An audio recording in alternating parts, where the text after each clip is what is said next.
questionamentos contra o capitalismo selvagem, a suntuosidade patológica dos bilionários, a solidariedade, a nobreza de sentimentos, a sinceridade de propósito, a lisura de caráter, o apetite pelas conquistas cosmoéticas evolutivas, a frugalidade inteligente, a evitação da vida dos possuídos pelas posses, o ato de enfiar a mão no bolso com facilidade, o mimo carregado de essências positivas, o combate à mesquinhez, a generosidade intelectual. Eu li aí mais ou menos a metade da fatologia.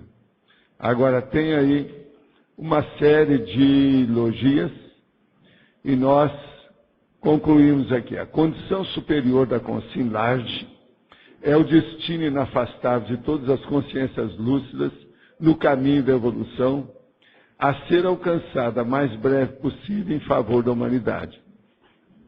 Como aborda você a realidade da consciência large?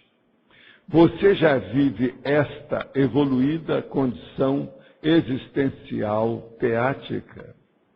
Eu quero dizer para vocês que esse é o verbete 1007, tem 3 páginas, tem 38 logias e 8 máximos.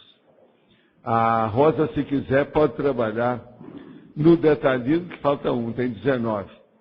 E pode trabalhar no antagonismo, que faltam só 3, tá certo? Agora, o caso é pesquisar esse processo. Como aqui todo mundo está vivendo na era da fartura e são pessoas mais ou menos assentadas, a Consilage talvez seja aqui que tem mais dessas pessoas, tá, do processo da assistência. Nós, então, temos uma comunidade conscienciológica, cosmoética internacional large, tá certo? Agora, uma pergunta. É possível regenerar neurônios queimados ou alvéolos pulmonares murchados através de alguma técnica energética com assistência do amparador? É possível regenerar discos intervertebrais desgastados? Olha, eu já vi de tudo na minha vida. Já vi regeneração de tudo quanto é tipo de situação. O que eu vejo nisso tudo, a dificuldade, é o mérito da vítima, do paciente, do evoluciente, do cliente, do responsável, daquela pessoa. Isso é que é o mais difícil. Se a pessoa tem mérito, eu já vi câncer que melhorou na hora. Eu já vi processos, inclusive, de traumas muito sérios que consertou quase que na hora. Agora, o que a gente nota é o seguinte: neurônios queimados. Eu, quando estava me formando em medicina, eu estava com 28 anos, eu era favorável àquilo que a média era contra. Me deram contra de todo jeito. Eu achava que até os neurônios poderiam se regenerar. Em 1960, isso era considerado impossível. Hoje, já não pensam mais assim. Já tem gente que já acha, dentro da neurociência, há uma escola. Você, Ludmila, eu não sei se você que estudou recentemente, eles falaram para você se há alguma possibilidade de regeneração neuronial?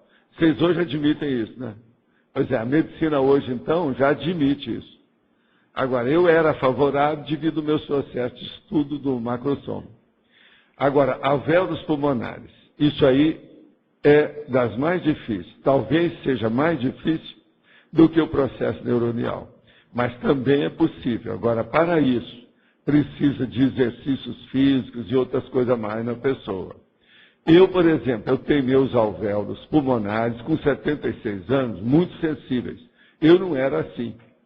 Então, por exemplo, se eu pego um processo alérgico, ou pego alguma coisa de muita partícula no ar, aquilo pode afetar meus pulmões, eu começo a tossir, e essa tosse, às vezes, vai muito tempo.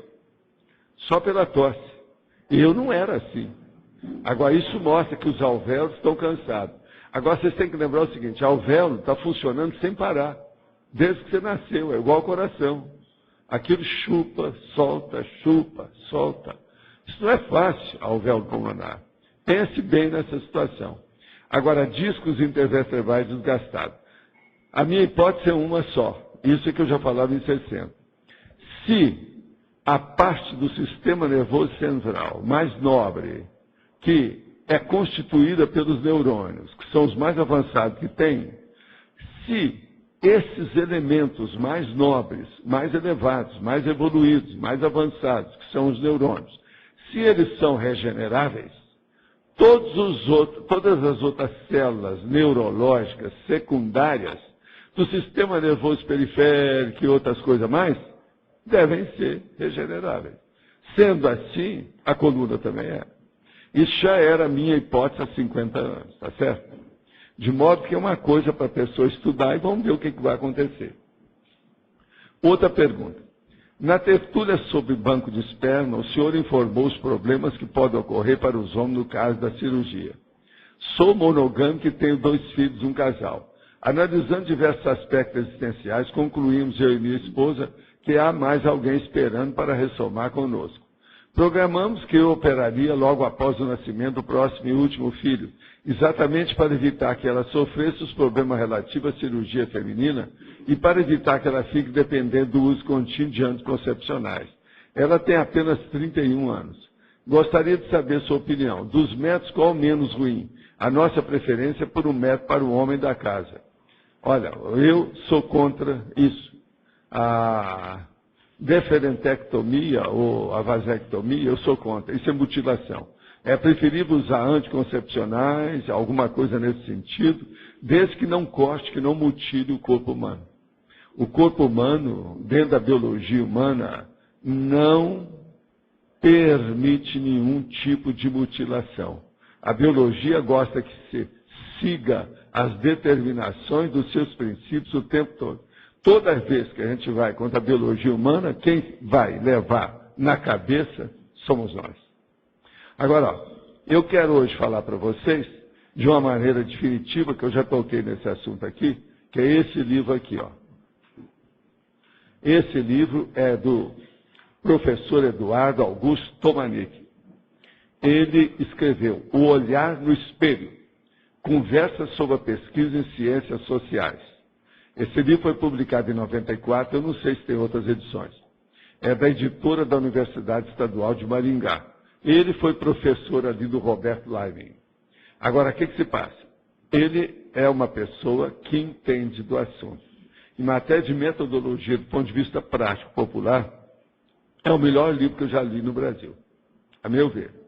E olha, que eu já li, só numa ocasião lá no Rio, eu fiz um levantamento, eu tinha 80 livros selecionados sobre metodologia científica.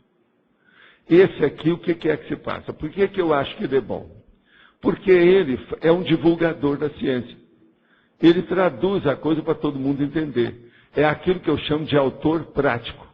Agora, ele é tão prático dentro das coisas dele, e fala de uma maneira tão óbvia, que ele usa o chamado estilo vaginista. Eu já falei nesse negócio do estilo vaginista. O estilo vaginista é aquela pessoa que não liga para cacófito, que não vê nada, ele fala estilo coloquial, etc. Isso é bom para o povão. Do ponto de vista de ciência, não é o ideal, você sabe disso.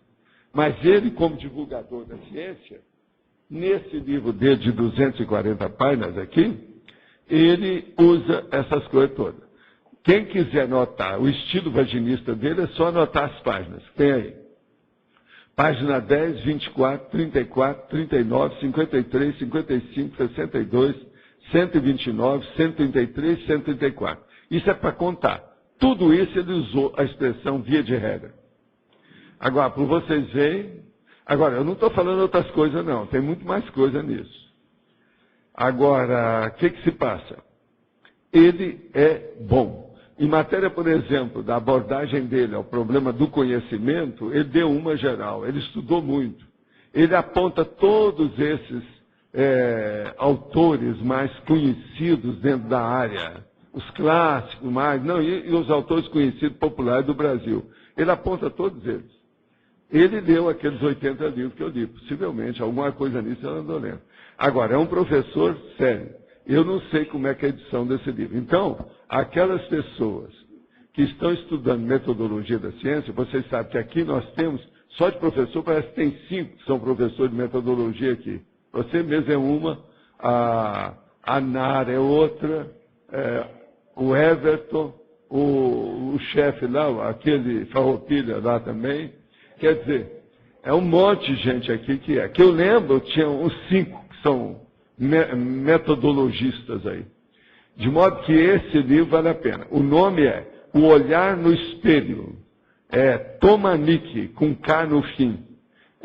A editora da Universidade Estadual de Maringá. É aqui, gente, do lado. É coisa nossa, do Paraná. É bicho do Paraná. Ele não é do Paraná, propriamente dito, mas é de São Paulo, mas o cara é bom. E foi publicado pela Universidade de Maringá. Tá certo?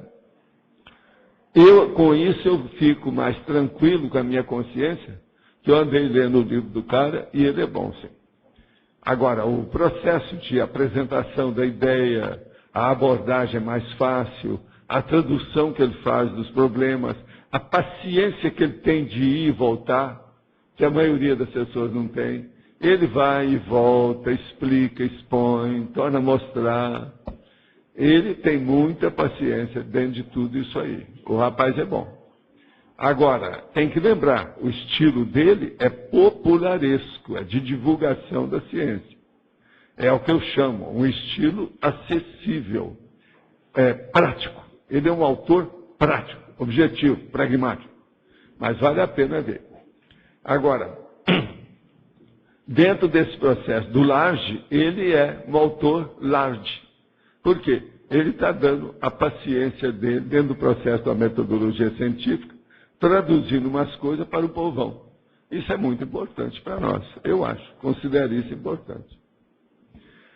Agora, minha gente, hoje, ao que tudo indica, é o dia 2. É o chamado dia dos pseudo-mortos. Sabe? É o dia que a turma vai para o cemitério, que vai colocar flor na coisa. É aquilo que, aqueles inícios de filme do cinema lá de Hollywood. Tem dezenas de filmes que começam no cemitério, o cara chorando as mágoas, falando com a tumba, sabe? Então, hoje é esse dia. Agora veja, dia dos mortos, eles são os mais vivos. Existe aquela expressão desde a antiguidade que falava: os pseudo-mortos estão cada vez mais dirigindo, orientando e governando os pseudo-vivos. Pseudo-vivos somos nós. De modo que isso é da antiguidade. Eu repito isso aqui mais uma vez, nesse dia de finados. Finados não finou nada, é o recomeçado. Então hoje seria o dia dos recomeçados, ou seja, dos dessomados, né? Recém-dessomados, tá certo? De modo que eu conto com vocês para entender esse processo das consciências. É por aí que nós temos que caminhar. Agora, com o Sim Laje, quem é que vai falar? Aqui tem tanta gente Laje. Misereu, acho que quase não tem nenhum aí, a maioria é. Outra coisa, hoje eu estou colaborando com o tertuliário, com os amigos da enciclopédia, tudo isso, falando desse assunto aqui. Não é isso? Que não foi eu que escolhi, eu trouxe no meio de muitos, de 20, vocês escolheram. De modo que não venha me culpar da história. Você está entendendo? Agora, eu acho que o Loche, o Eduardo, devia me agradecer hoje, né? Da gente estar expondo assim publicamente uma condição dessa tão séria. Às 2 horas ele vai agradecer. Você tem, então, 1h40. Vamos em frente. Você manda. Professor, aqui no detalhismo, página 13, na interaciologia, a interação família nuclear... Família consciencial. Família consciencial. O que você quer? Isso aqui começa já lá no curso intermissivo? Essa interação, como é que... A interação, veja bem, tanto com a família nuclear quanto na família consciencial, se a consim na intermissão estava mais lúcida, ou se ela teve curso intermissivo assim com mais autoconsciência, ela já teve alguma tratativa antes de renascer. Tanto com a família nuclear quanto com a família consciencial. Por quê? Tem alguns, por exemplo, que tiveram com a família, vamos dizer, genética, essa biológica, a nuclear. Eles estiveram muito antes, ou a pessoa esteve muito antes, que às vezes ela ficou 30, 40, 4, 5 décadas esperando para ressomar. Então, primeiro veio a mãe, primeiro veio o pai, depois vem a mãe, depois vem outro, às vezes vem até outro irmão, para depois ela aparecer. Então, ela teve tempo de seguir, de observar, de fazer o follow-up daquelas pessoas que iam constituir oportunamente a família nuclear, a família genética, biológica dela. Pode ser o caso, sim, daquela mãe que queria engravidar e não tinha nada aqui. Às vezes que tem problema, tudo isso entra na história. Agora, tem o processo da genética nisso tudo.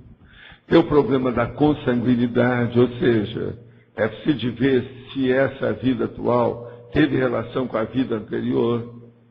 Às vezes, você já pensou, por exemplo, diante de uma família nuclear, você ter 3, 4, 5 elementos de uma família de 17 pessoas que estão é a segunda vida consecutiva em pouco tempo que elas estão entrosadas.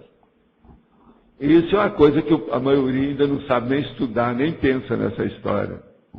Então é quando você tem a consanguinidade já na segunda, na terceira, na quarta vida. Você entendeu isso? Não? Mais ou menos. Eu não então, bem presta claro, atenção. não. É a sua família que você tem, por exemplo. Vamos supor que a sua mãe foi sua irmã na outra vida. A sua avó foi sua mãe na vida passada. Entendeu? Por aí. Então, esse processo da consanguinidade, que é a pessoa que é o mesmo galho, é um galho diferente na mesma árvore genealógica, isso acontece com muito mais frequência do que a gente pensa. Agora, toda família que você vê que os elementos são muito enrolados demais, aqui nós temos uma, a Cavalieri. Ela não está aí hoje, né? A Carla. A Carla é que tem o Jornal da Família. Vocês sabem o Jornal da Família? Sei. Alguém já viu o Jornal da Família? Conhece isso? Sabe como é que é? Pois é. Agora veja, está na cara que na família Cavalieri está cheio de gente que está renascendo na mesma árvore. Você está entendendo? A árvore genealógica é a mesma. Agora, por que a gente estuda? Eu estudo há muitos anos, faz uns 60 anos, esse processo de publicação familiar. Agora, o Brasil tem vários jornais desse tipo, vários países têm. Você já viu, você ainda não viu o jornal, né? É o da família. Aqui há muitos anos eles publicam os jornais, tudo artigo, mexendo com a família. Agora, é uma família que às vezes tem centenas de membros. Entende como é que é? Então, isso mostra que ali, dentro daquele pomar genealógico, é uma árvore só. Então, é uma árvore frondosa, cheia de galhos de tudo quanto é tipo. E vários daqueles galhos são os mesmos. Eles se repetiram. Apodreceu embaixo, nasceu em cima. Apodreceu embaixo, nasceu em cima. Você está entendendo? Não? Como é que a gente pode fazer para pesquisar, chegar assim a alguns indícios mais... É ver a genealogia, né? Aquilo que na Europa estão fazendo muito. Em Portugal, na Espanha, se faz muito. Hoje se faz isso através de computador. Existe até um computador que eles ganhavam dinheiro. Você pagava aí $5, chegava lá e via pelo seu sobrenome, a família, onde é que você tem, como é que é. Uhum. Eu mesmo vi isso na Europa, vi nos Estados Unidos. Porque Vieira tem muito, para o mundo inteiro. Tem muita gente. E a minha família é de trás dos montes. Eu sei disso por causa dos processos da minha família. Não é todo Vieira que é de trás dos montes. Entende? A minha é. Minha família já é mais complicada, porque é Silva, né? Então tem muito. Silva, dizem que até em Marte já tem Silva. Pois é. Quando descobriram o marciano, perguntaram para ele, meu nome é Silva. Sabe? Eles estão em todas. Entende? E outra coisa, perguntaram se era Silva e falaram assim, você deve ser cearense. Eu falei assim, sou. Ele é de marciano, mas é do Ceará. Que o cearense é que anda no mundo inteiro. Ele é nômade. Sabe? Obrigada. Está tudo bem. Mas então, Lúdia. Professor, ontem na tertúlia o senhor comentou que no processo de dispersidade da mulher, ela passava por um processo de maturidade, de descrição dos modos, da roupagem. e que muitas vezes isso era desencadeado por um processo de frustração. Aí eu queria que o senhor desse um exemplo de como seria essa frustração, o que seria isso? Mas Situação que levaria à frustração. O problema todo é o seguinte: frustração aparece quando uma pessoa tem um ideal muito grande ou uma ilusão muito grande a respeito de um objetivo. E aquilo, então, há uma falência dentro do processo, há uma quebra. Isso aí cria frustração. Agora, esse problema, às vezes, acontece com todas as manifestações da pessoa em todas as áreas de atividade dela. Isso aí varia infinito. No seu caso particular, o que é que está te impressionando mais? Em qual linha de atividade que mexe com você? Qual que é? Vamos pensar isso. Está entendendo? Ali a gente vai ter uma visão de conjunto mais séria, maior, mais ampla. Pensa por aí. Mas então... Eu queria perguntar como você classifica o perdulário, no caso aqui. Tem o large e tem o miserê. E o perdulário? O perdulário, geralmente, é o estroina. Esse aí é patológico demais, né? Esse aí não interessa. Dentro do processo da patologia, em matéria de posses, dinheiro e condições pessoais, isso varia infinito, né? Tem de tudo, né?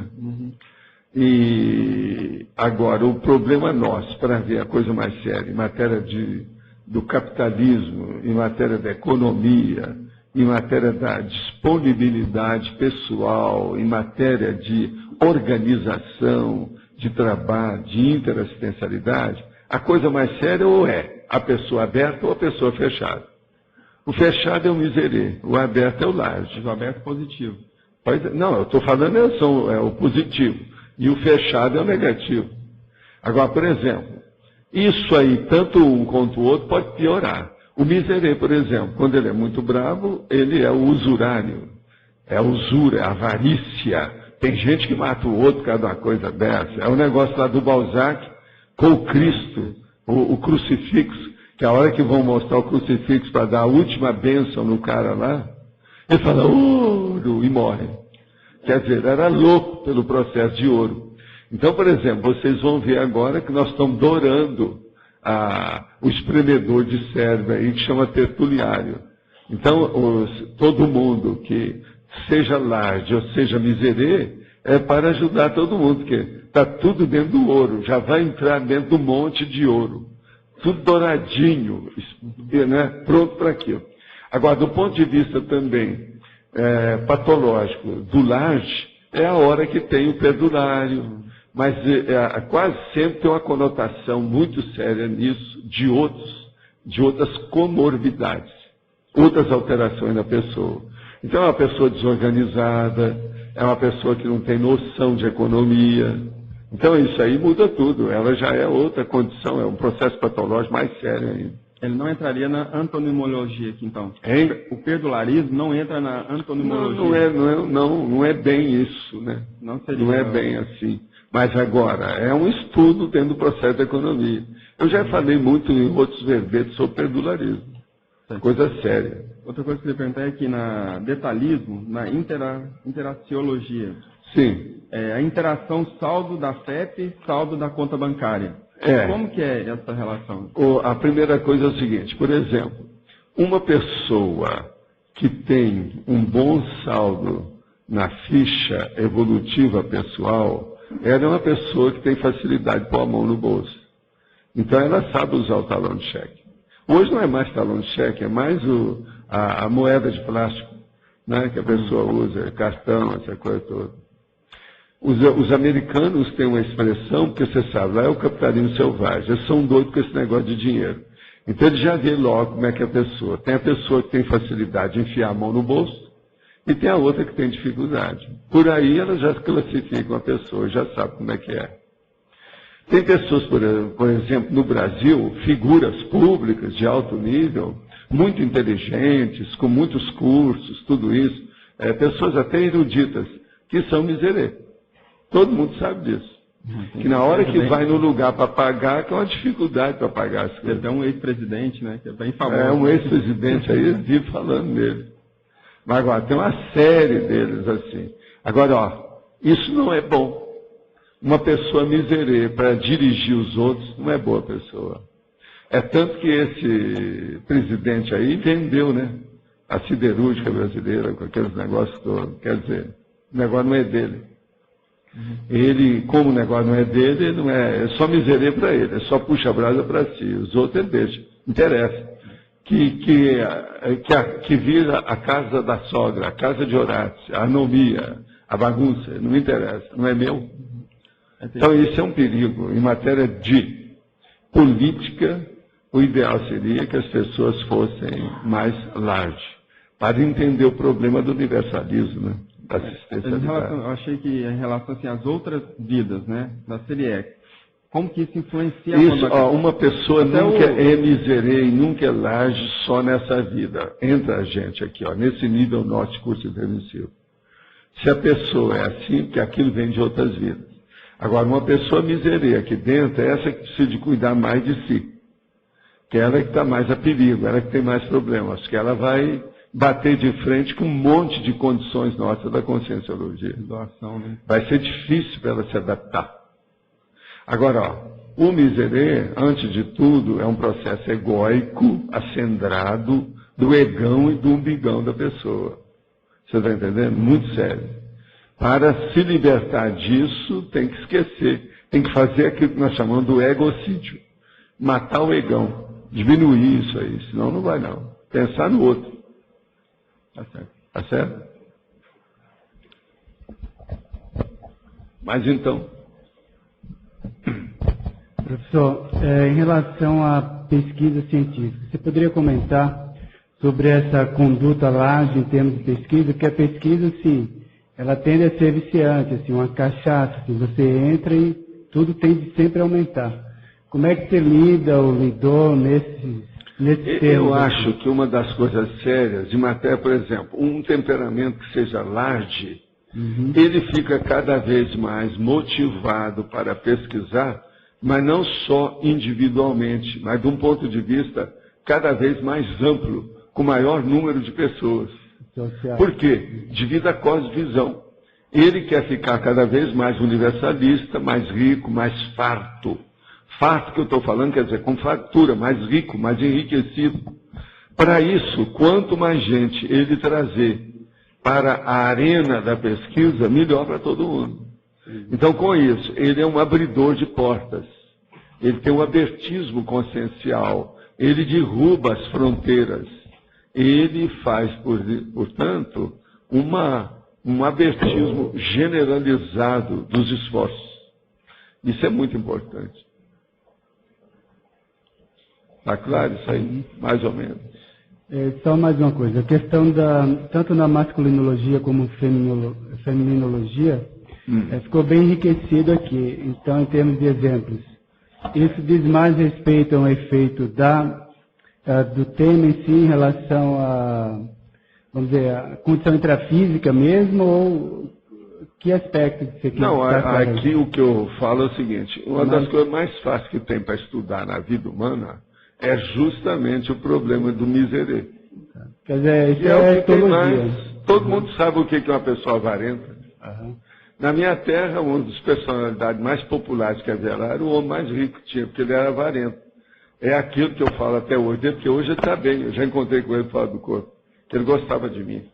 Que eu levava o envelope do meu pai para fazer um pagamento para ele, ele pegava aquele envelope, desdobrava o envelope e começava a escrever para não gastar o papel. Você está entendendo? Então ele aproveitava o envelope para fazer anotações.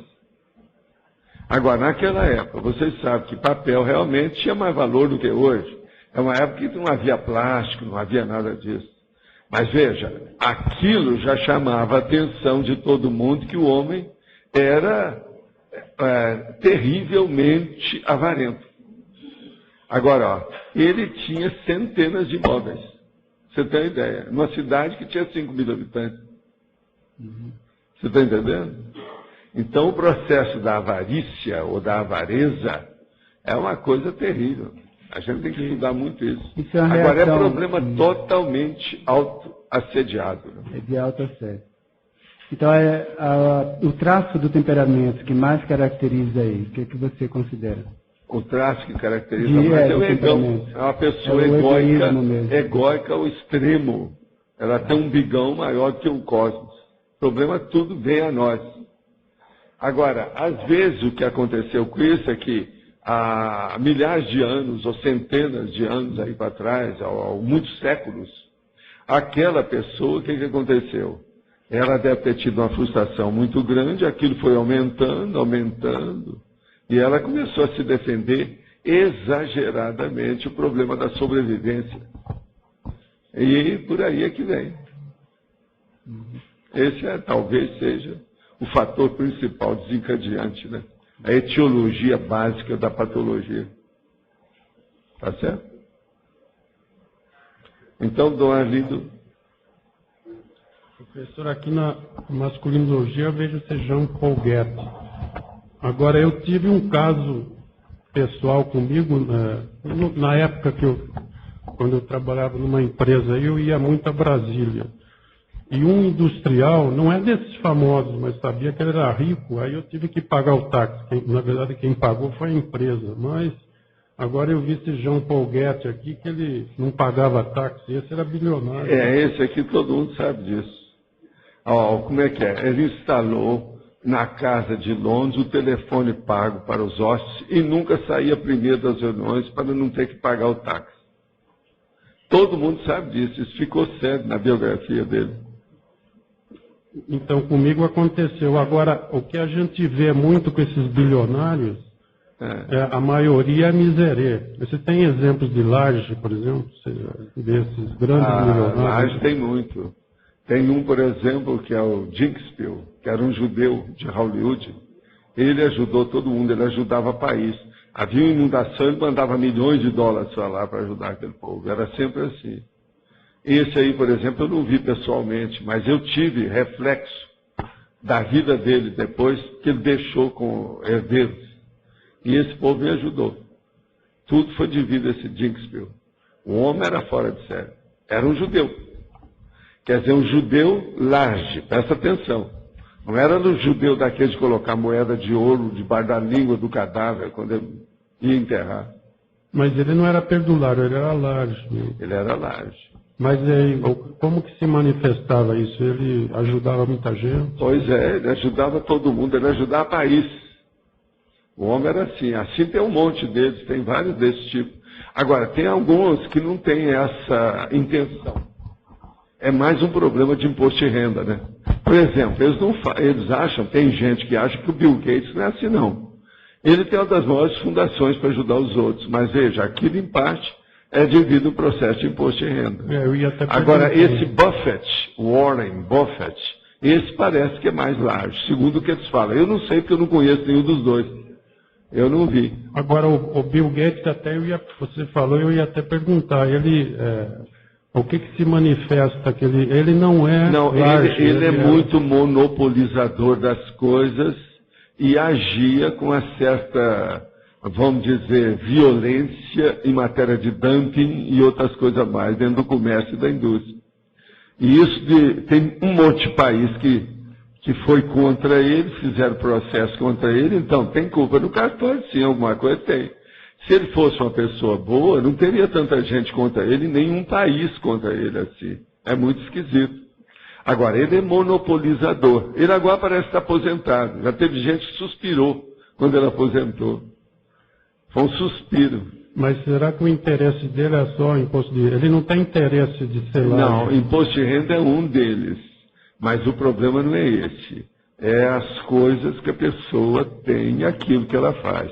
Por exemplo, não era o caso dele ter feito um desses gadgets e soltar isso para o mundo gratuitamente? Ele, bilionário, podia fazer isso facilmente. Por que não fez? Há coisas que a gente não entende. Por quê?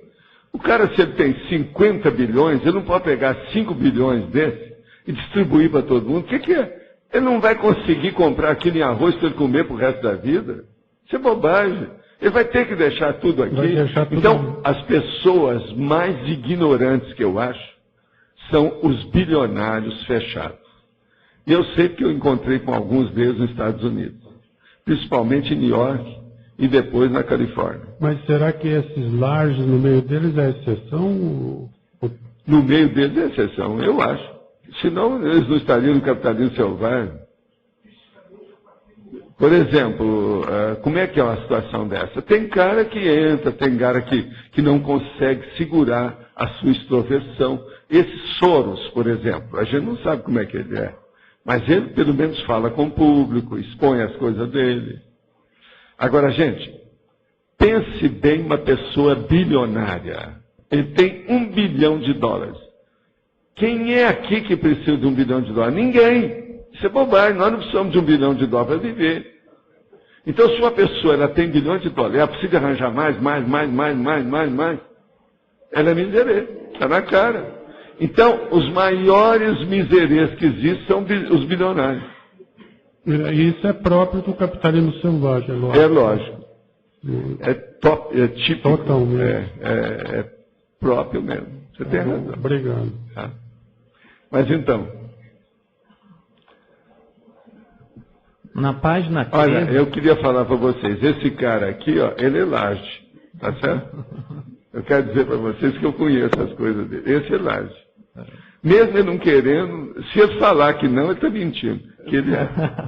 Mas o que é? Na página 13, no item politicologia, o senhor colocou democracia. É, a democracia. Uma sugestão. E se colocar também a assistenciocracia, para dar uma... Também pode dar aí. Ela já vai pôr lá.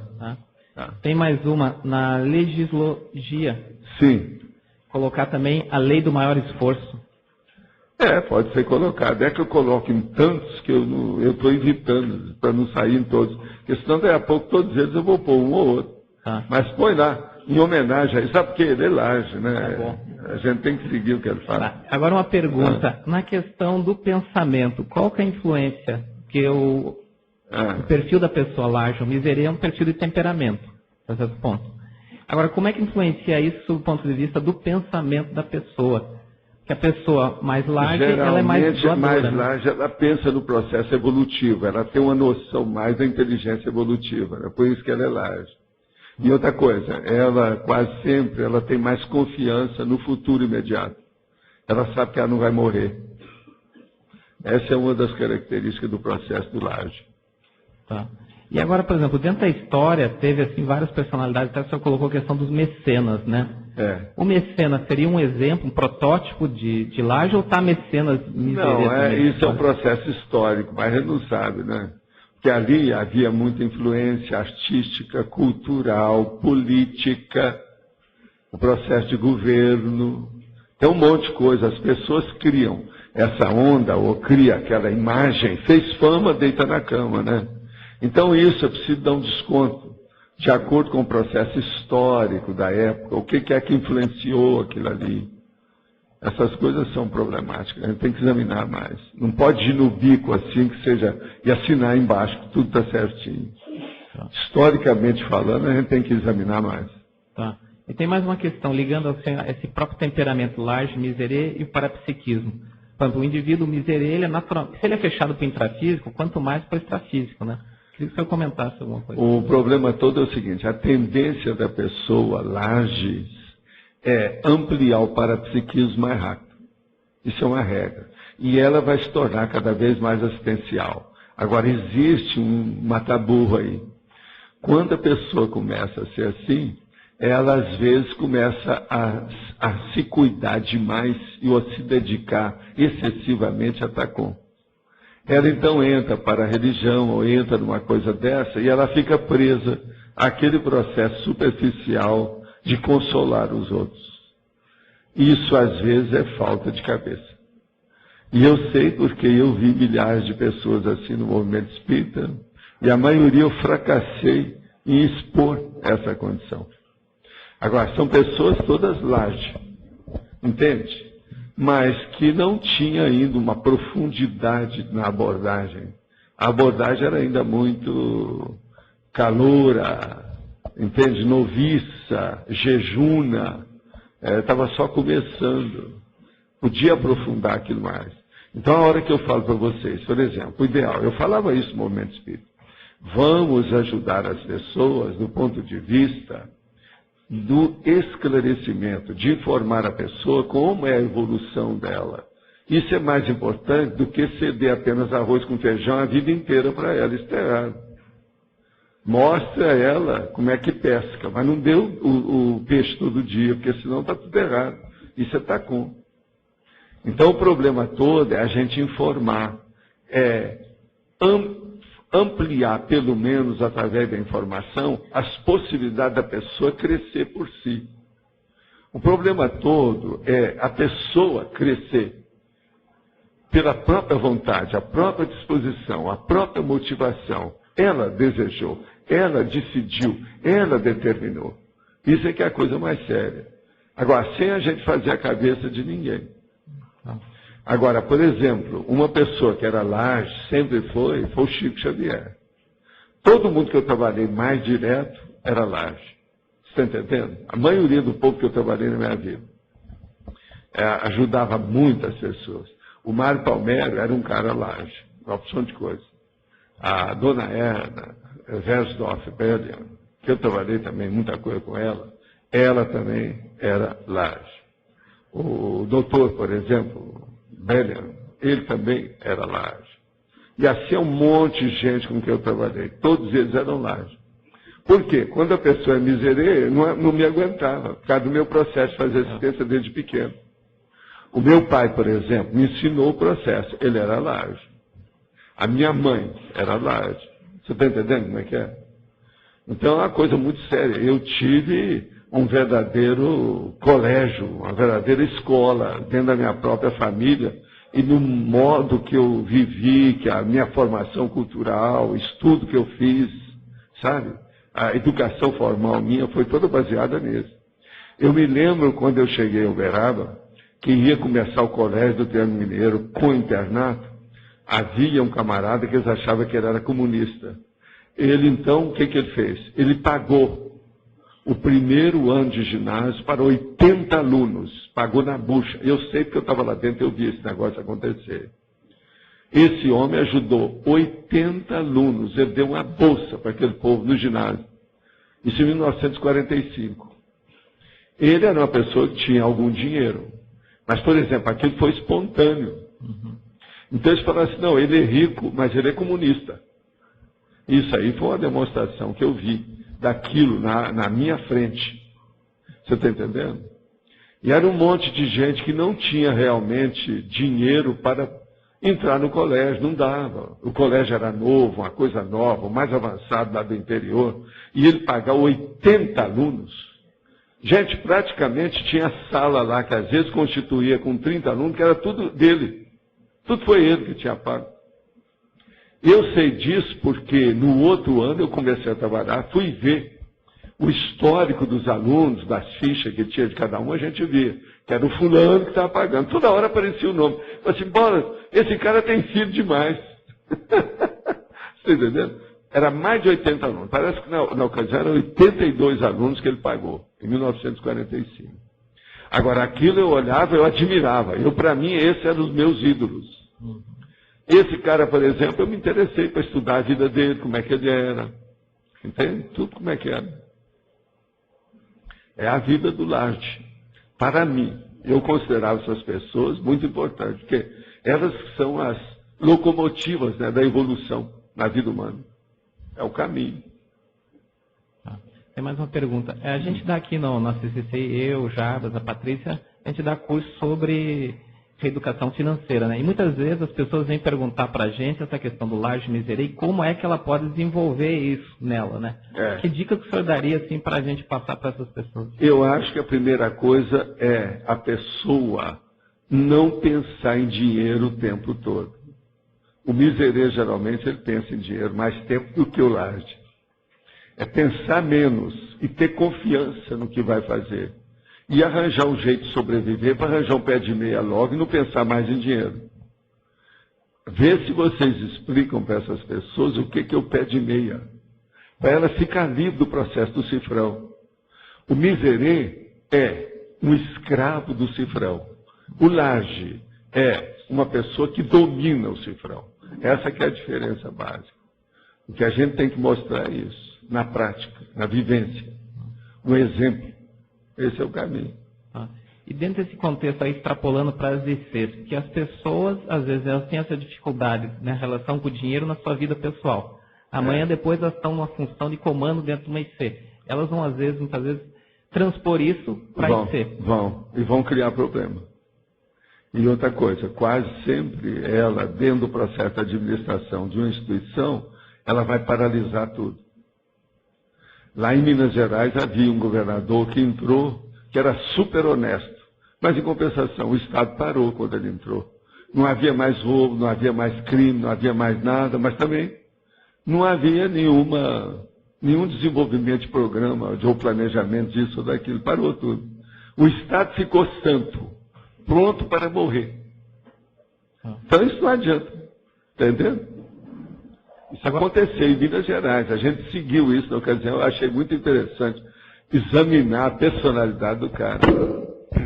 Agora, dentro desse contexto, por exemplo, a gente tem vários projetos no CCCI, tem o campus da Sinvex, aqui o Tertuliário, o campus da OIC.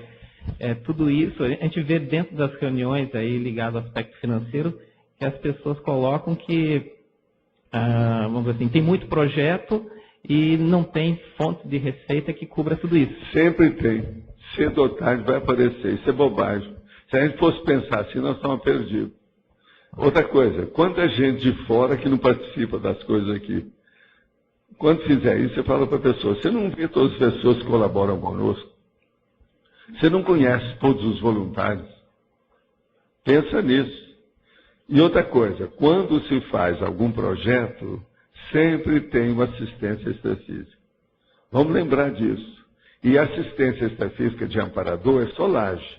Amparador, gente, é só laje. Assediador é que é miserê. Pense nisso. Isso muda tudo na vida da pessoa.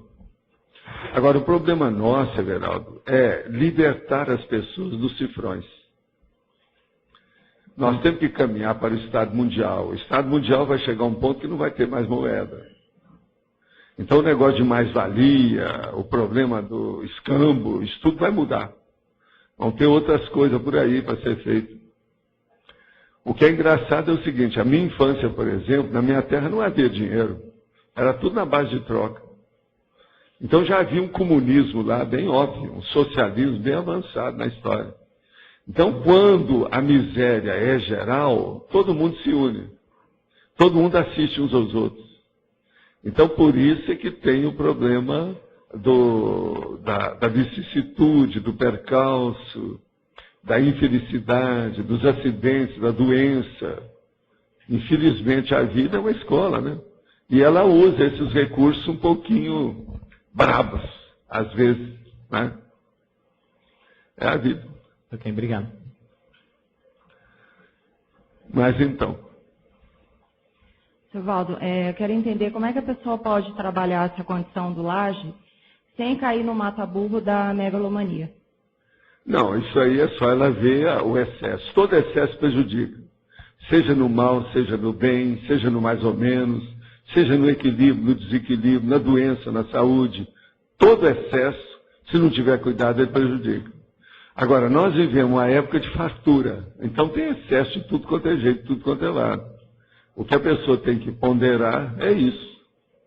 Geralmente, por exemplo, hoje, a gente nota, se eu for comparar a turma que eu conheci na minha terra em 1930, com a turma de 2008 que eu conheço aqui, hoje em dia tem umas coisas que não havia naquela época.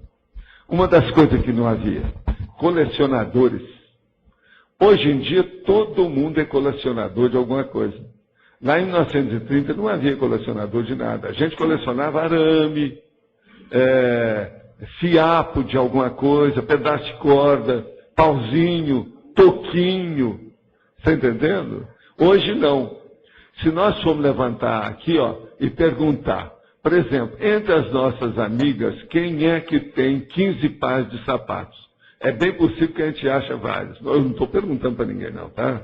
Eu estou falando a hipótese que eu não quero estar mostrando vocês. Por exemplo, se a gente for estudar aqui, quantas das nossas amigas aí que tem 10 bolsas cada uma? Vocês acham que isso é difícil? Eu já vi várias pessoas que eu vi, falaram assim, olha, que tal a gente fazer uma boutique sobre esse artigo? Porque tem muito artigo aqui, seria bom fazer. Então, veja, isso é a era da fartura.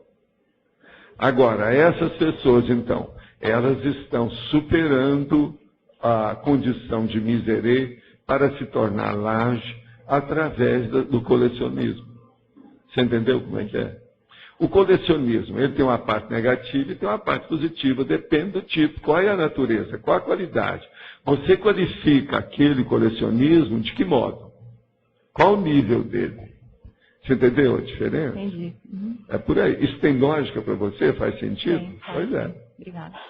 Agora, vamos olhar por aí. Olha, eu não falei outras coisas não, tá? Eu falei só sapato e bolsa. Agora, veja, nós vamos falar sobre os vestidos, as blusas de grife. Aí nós estamos perdidos. Tem casa aí que se for remover o que a pessoa tem, se trazer uma carreta. Tá certo? Tá bom. Obrigada. Mas então, Ediel, vamos em frente. Sr. Valdo, na pensionologia, tem lá a vivência de pensionizar grande. Tá?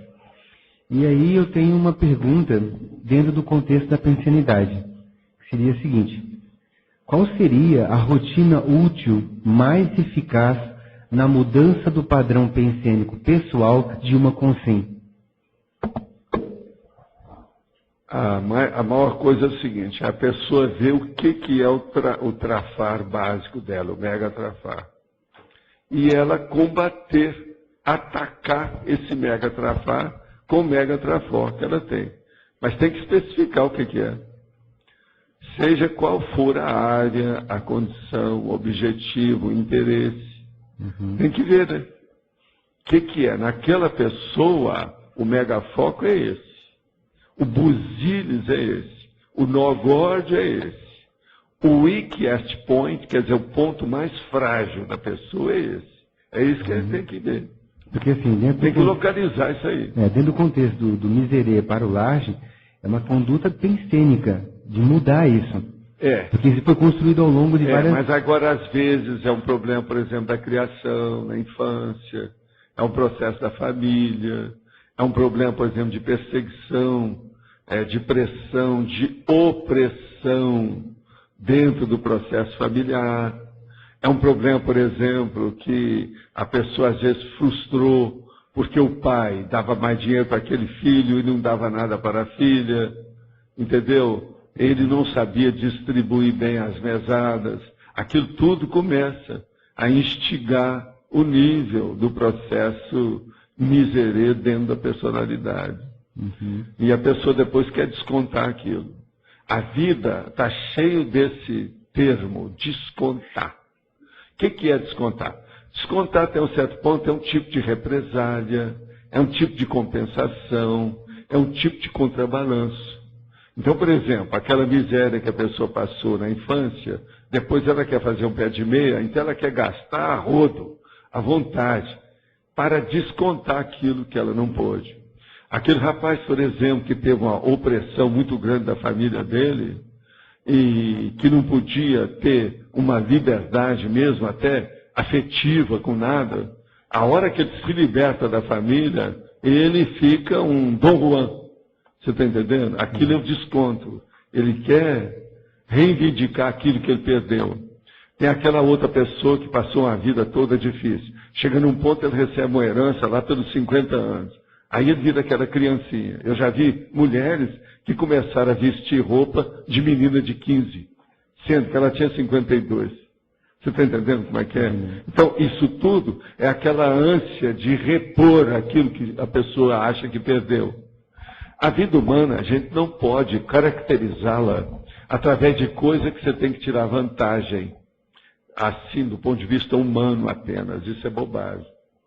A vantagem de ter isso ou ter aquilo, isso é besteira. O processo nosso, você tem que ter vantagem, de exercer ou executar uma programação existencial de assistencialidade útil em todos os momentos, em todas, vamos dizer, as fases da sua vida. Isso é que é o ideal. E nem sempre as pessoas pensam assim. Elas querem ressarcir aquilo que elas acham que perderam. E isso é um erro. Esse é um dos erros maiores da questão do miserê. Tá.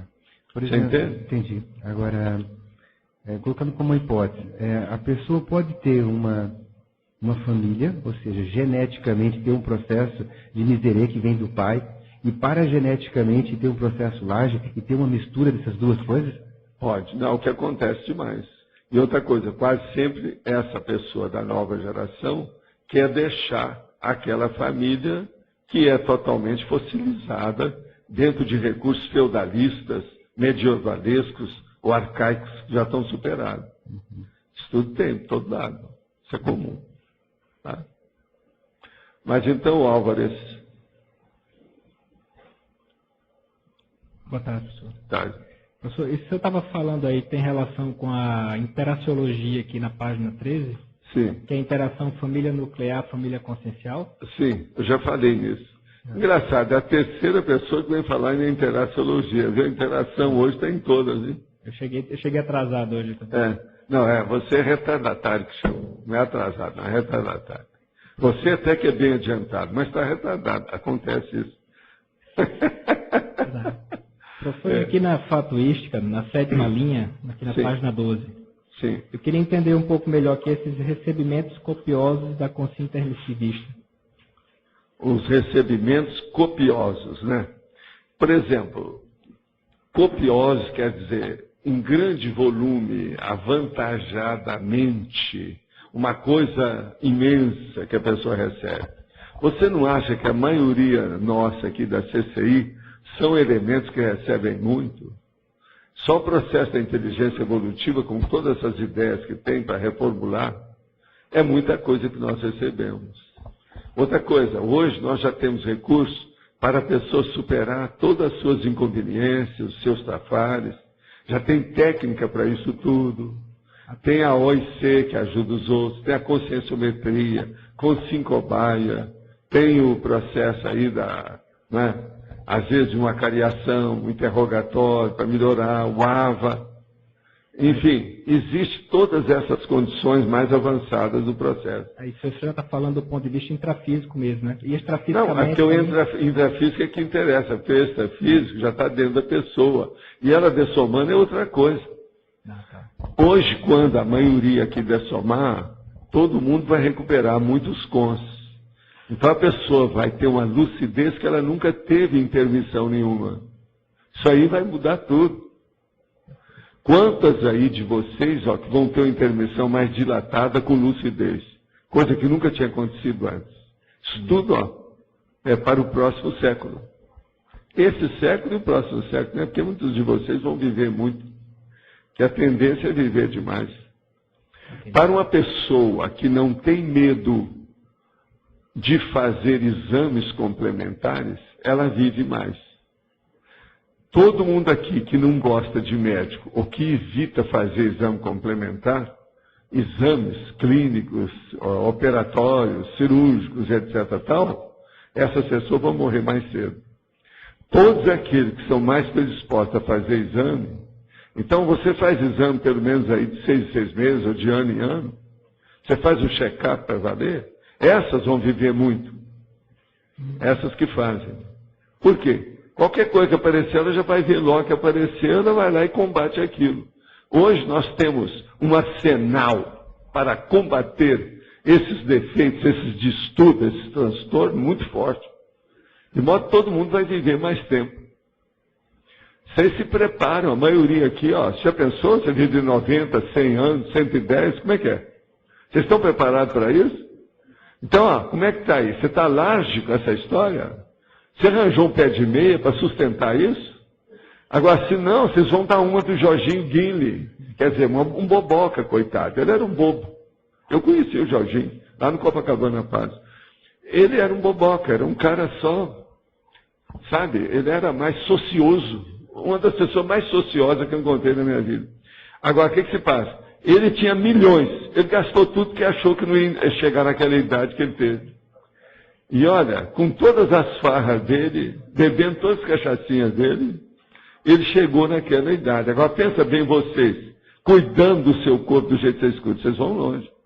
Então, seja, em primeiro lugar, large perante a manutenção da sua saúde, para você poder fazer maior assistência durante mais tempo para as outras pessoas. Esse é um dos caminhos. Mas então, Dom César, por favor. Professor Valdo, podia falar para a gente um pouco mais sobre o trabalho da dona Erna? E também, eu andei estudando, ela tinha relação com aquela Fundação Antônio e Helena Zerner ou não tem nada a ver? Total. Tá. O caso todo é o seguinte, deixa eu explicar. Houve um problema que havia um comendador chamado Antônio Zerner. A mulher dele era a dona Helena. Esse comendador era Laje. E eles fizeram, então, uma fundação que acabou sendo a Companhia Antártica Paulista. Tá? A CAP, como é chamado. Essa CAP, então, com o passar do tempo, a partir do processo do comendador Zerner, junto com a senhora dele, a dona Helena, criaram a fundação que foi feita pelo Dr. Belha. Sabe? O Dr. Belha, que era também de base alemã, com o negócio todo, que era o irmão mais velho da dona Erna. Entende? Então eles vieram para o Brasil e teve um negócio da Segunda Guerra, com um processo muito grande em torno dos alemães, aquele negócio todo. Então eles tiveram problema, não só na Alemanha, como no Brasil, devido ao processo dos nazistas. Mas eles combatiam os nazistas. Tinha até, pelo contrário, amigos deles que eram todos judeus. Você está entendendo? Tudo de casa. Agora, então, o que eles fizeram? O Dr. Belha começou a implementar o processo da fundação para ajudar todas as pessoas que ajudavam a companhia e os outros, os descendentes, essa coisa toda. Então, a Fundação Antônio Helena Zerner era praticamente uma das maiores que já foram criadas na América Latina, de todos os tempos. Se você vê, eu mesmo tinha aí uns recursos, umas coisas guardadas, anualmente eles davam os balanços do trabalho da assistência. É uma coisa impressionante. Hospital, gente de idade, gente moça, tudo assistido de tudo quanto é jeito que você pensar. A pesquisa que eu fiz indica que o patrimônio dessa fundação hoje é mais de $1 bilhão. Não, e faz eu não sei atualmente como é que né? eu estou fora. Eu deixei a fundação em 1993. Você está entendendo? Eu deixei. Eu não sei o que é que se passa. Agora, ó, eu era membro do Conselho Consultivo, que é o que praticamente dirigia tudo. Eu fui membro lá, eu não sei quantos anos não, mas eu acho que foi mais de 2 décadas. Pra você ter uma ideia. Outra coisa, eu era o mais novo desse conselho, sabe? Lá dentro. Desde que eu entrei lá dentro. E outra coisa, o conselho se reunia de 2, 4, 5 vezes por ano para fazer as determinações do processo da diretoria da fundação. A fundação era a maior acionista da Antártica na ocasião. Hoje não é mais. Só para você ter uma ideia. Adivinha quanto que era o percentual da fundação? Tem uma ideia? Era mais de 92%. Tá certo? Então, a gente lá nas reuniões cuidava de, às vezes, bilhões.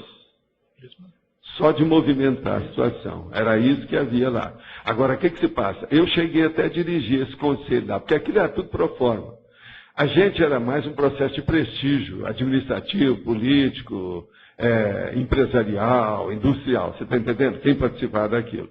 Agora, por exemplo, eu cheguei a dirigir lá condições que tinha, às vezes, 3 ex-ministros junto comigo, que era tudo colega meu. Por exemplo, teve uma senhora que eu admiro muito, eu quero até falar nela, eu não quis dizer aqui o dia que ela morreu agora há pouco tempo. O nome dela era Esther Figueiredo Ferraz. Essa mulher chegou a ser ministra.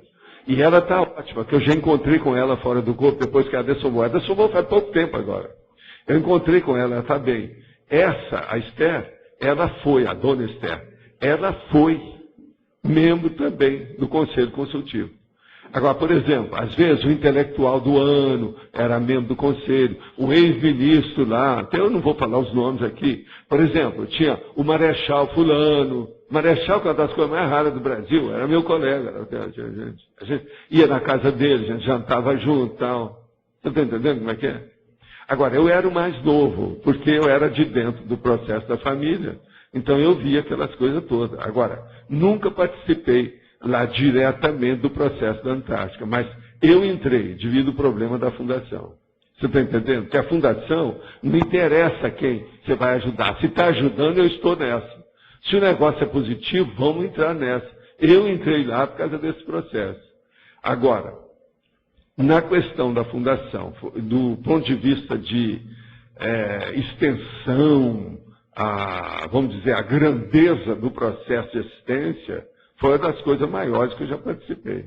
Isso aí, por exemplo, era maior do que aquilo que o doutor Canuto Abreu queria que eu participasse e dirigisse lá as empresas de São Paulo, que eu não quis. Isso aí que nós participamos lá indiretamente, devido ao amount, o montante da coisa, aquele universo, o contexto grandão da história, era muito maior do que isso. Agora, com isso, eu aprendi muito, porque eu vi o nível das pessoas. Porque, você sabe, saí de Monte Carmelo, um miserê danado, lá no buraco, para a gente ver essas coisas. Esse foi o motivo que, quando eu deixei o movimento espírita, eu queria conhecer como é que era o negócio dos Lajos. Foi por isso que eu fui a Las Vegas, foi por isso que eu fui a Hollywood, por isso que eu fui, por exemplo, em São Francisco. Em São Francisco, por exemplo, eu conheci um homem que era fora de série. Ele era um feg, mas era irmão de uma pessoa e primo de uma pessoa que era muito amiga minha. E ele tinha uma rede de roupas nos Estados Unidos todo. Agora, a sede dos processos dele era em São Francisco. Então, eu fui lá para ver esse negócio, como é que era. O outro que eu vi era o Kaiser, aquele homem que era rico, que tinha tudo quanto era mansão por todo lado, tudo ficava cor de rosa, que a mulher, quando morreu, ele era apaixonado pela mulher, e ela gostava só de cor de rosa. Então, tudo era cor de rosa. Tudo isso eu vi de perto. Um outro também que eu estudei, mas com as pessoas perto, porque ele não admitia a gente. Eu queria até conversar com ele, mas não deu. Que é o Aviador. Você já viu falar no Aviador? Como é que é aquele, o filme Aviador? O nome dele é Howard Hughes. Você está entendendo? Esse cara era um gênio. Agora, ele já estava meio alterado no fim da vida dele. Entende? Ele tinha uma porção de coisa. Ele era pior do que o Monk. Não podia chegar perto, não tinha aquele negócio. Para chegar perto dele, tinha aquelas salas, várias portas para você chegar até lá, para ver. Ele usava o bárium, todos os processos báricos que havia para sobreviver. Agora, uma pessoa, por exemplo, fora de série é o doutor Belha. O doutor, o comendador Zé Reina, eu não conheci pessoalmente. Agora, o doutor Belha, não. O doutor Belha, eu cheguei a ter com ele, assim, 4 horas, só nós dois conversando as coisas, fechado, num apartamento na Avenida Atlântica, para você ter uma ideia. Por sinal, esse apartamento, depois, durante a temporada, eu até passei lá uns meses, até acertar o meu outro apartamento. Isso na Avenida Atlântica. Agora, eu tive uma série de experiência nesse sentido. Americano, por exemplo, eu vi também gente lá, da gente tirar o chapéu. Eu aprendi muito com esse povo. Está entendendo? Muita gente. Lá no meio tem gente boa. Não é todo mundo lá que pensa em capitalismo selvagem, não. Tem muita gente que ajuda os outros. E isso é importante. Agora, nos Estados Unidos são exceções, né? Nós não podemos falar que isso é a regra, porque não é, não. O negócio lá é tudo dizer primeiro o dinheiro. E o dinheiro é muito sério. E fazem questão demais desse dinheiro. Existe até aquela conversa. Que você, por exemplo, às vezes você está querendo acertar uma coisa, você quer pagar alguma coisa, e a pessoa vem contra você na melhor e fala assim, vem cá, o seu dinheiro você pensa que é melhor do que o meu? Então o negócio é sério. Isso aí tudo, eles olham tudo com muito rigor. A situação toda. Agora, você entendeu o negócio da assistência. Agora, a dona Erna, eu, por exemplo, uma porção de coisa eu tive que fazer, e eu entrei no processo mais ou menos da Antártica com as coisas todas, mas eu tive um objetivo que ninguém sabe o que foi. Nem a turma que está lá hoje não sabe qual foi o objetivo, por que eu entrei lá. Porque eles não entendiam por que eu tinha entrado. Agora, eu entrei lá porque ela pediu. E ela já tinha ajudado demais o Chico, que ela conheceu o Chico antes de mim, e já ajudava as coisas de Pedro Leopoldo. Agora, depois, ela continuou ajudando.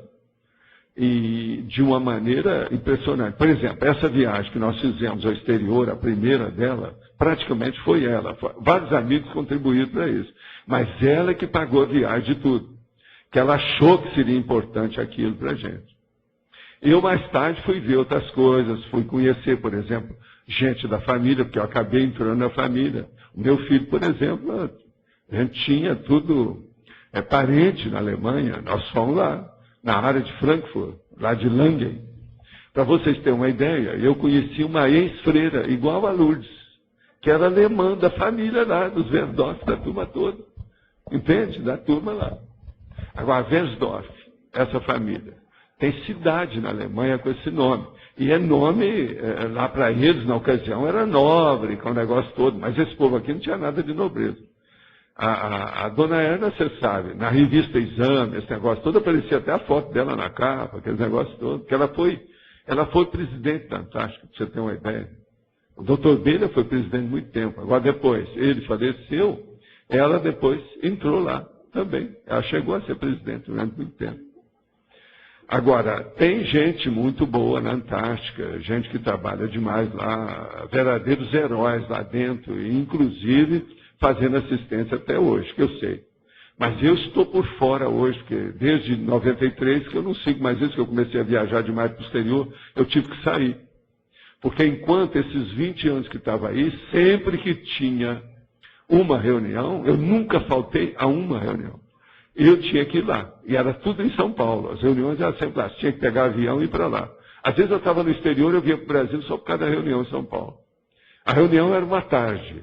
Às vezes 1, 2, 3 horas no máximo. E acabava. Agora, já tinha aquilo tudo certinho, vamos dizer, solene. Você está entendendo? A cerimônia era muito bem bolada, o negócio tudo certo. Tinha ata para ler, as coisas todas. Agora, o que é engraçado era, né? Você está aí, tem 3 ex-ministros na mesa.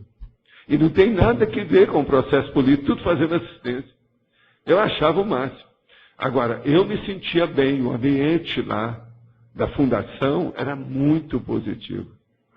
Agora, a dona Erna em si, de todo mundo que eu vi na minha vida, eu tenho que colocar a dona Erna e o Chico Xavier como uma das pessoas que mais fizeram assistência que eu vi na minha vida. Agora, a dona Erna era uma locomotiva, era uma máquina, aquilo era uma coisa. Ela ajudava e ninguém ficava sabendo o quê. É tanto que ela chegava no lugar, todo mundo conhecia, porque de algum modo aquela pessoa tinha sido favorecida por ela. Ela tinha ajudado, mesmo direto ou indiretamente. Era uma loucura aquilo. E ela gostava das minhas coisas porque ela procurou, na minha idade, gente que fazia as mesmas coisas que eu, para ver quem é que tinha noção dos processos dela. E eu, então, debatia as coisas de mesmo nível com ela. Agora, veja, ela era bem mais velha do que eu. Você está entendendo como é que é? Agora, ela gostava, eu gostava demais de conversar com ela para a gente decidir certas coisas, fazer determinações, fazer plano, planejamento de assistência. Eu, às vezes, passava com ela, ela gostava de ficar na casa lá, que mais tarde eu mesmo vendia a casa, que tinha um jardim, tinha uma pequena piscina, aquela coisa toda, e a gente ficava debaixo das árvores, junto da piscina, horas, estudando certos casos. Você está entendendo? Só nós dois. Ninguém sabia o que é que saía dali. Mas aquilo ajudava. Agora, o negócio sempre eram milhares de pessoas, todo mês. Você está entendendo como é que é? De modo que esse negócio de assistência é preciso, antes de tudo, de planejamento. Não é um problema de você ter muito capital ou muito montante para ajudar os outros. Isso é secundário. O problema é saber organizar a coisa para fazer a distribuição. Porque o problema de dinheiro também não é o essencial. A coisa mais séria mesmo é o que eu falo, é a TACOM. Por exemplo, a dona Erna dava isso muito em consideração nas minhas coisas. Porque ela ajudou muito o movimento espírita, que tudo era TACOM. Mas eu falava, o meu processo é esclarecimento. Então ela via que as minhas coisas eram superiores a isso. Você está entendendo como é que é? O problema todo é esse. Agora, a gente tem que saber, por exemplo, muita gente falava assim, vem cá, mas você vai trabalhar com processo de alcoolismo, uma das coisas piores que tem? Eu falei, sim. A vida me levou a isso, que eu tenho culpa no cartório. Meu processo que vem da Europa, sei lá de quantos séculos, com essa história toda, vamos limpar isso aí. Agora, por exemplo, eu ajudei a acabar com uma indústria. Tinha indústria das coisas mais sérias lá dentro, eu ajudei a acabar com isso. Eu não vou falar aqui o nome da indústria, a situação toda, mas que ela acabou. Aquilo foi tudo de caso pensado. Eu entrei lá para trabalhar nisso, ninguém sabia. Agora, só para fazer essas coisas aí, eu demorei 12 anos.